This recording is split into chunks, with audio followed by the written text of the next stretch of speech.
Super बाजार cooperative Kankavli Sindhudurg जिल्ह्यातील एकमेव वातानुकूलित सुपर बाजार। पत्ता सुपर बाजार Mumbai Goa highway SM high school समोर कणकवली। आपल्या अतूट विश्वासामुळेच आम्ही 25व्या वर्षात पदार्पण करतोय।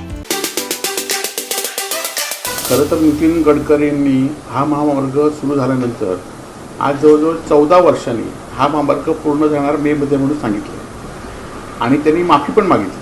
परंतु माझं असं म्हणणं आहे की हा महामार्ग उशीर होण्यासाठी नितीन गडकरीच कारणीभूत आहेत। सिंधुदुर्ग जिल्हा सोडला तर रत्नागिरी रायगड मधले ठेकेदार अनेक वेळा बदलले गेले आणि त्यांना पाठीशी घालण्याचं काम नितीन गडकरी साहेबांनी केलेलं आहे। आमचं असं म्हणणं आहे की आता तुम्ही माफी मागितला, परंतु या 14 वर्षामध्ये जे हजारो मुंबई गोवा मार्गावर कोकणवासीय मृत्युमुखी पडले त्यांची तुम्ही माफी मागणार, त्यांना काय आर्थिक मदत शासनातर्फे होणार आहे की ही माफी फक्त टोल वसुली करण्यासाठी आहे? कारण मेमध्ये तुम्ही करणार म्हणजे जूनपासून तुम्ही टोल वसुलीसाठी हा महामार्ग सुरू करणार आहे। परंतु आमची शासनाला विनंती आहे आणि सिंधुदुर्गवासियांच्या वतीने की जोपर्यंत मुंबई गोवा पूर्ण होत नाही तोपर्यंत तुम्ही टोल वसुली करू नका आणि इतकं वर्ष प्रकल्प रखडला आहे त्यापेक्षा माफी मागण्यापेक्षा आम्हाला हा रस्ता इतकं वर्ष रखडल्यामुळे शासनाने टोल माफी करावी हीच आमच्यासाठी माफी असेल।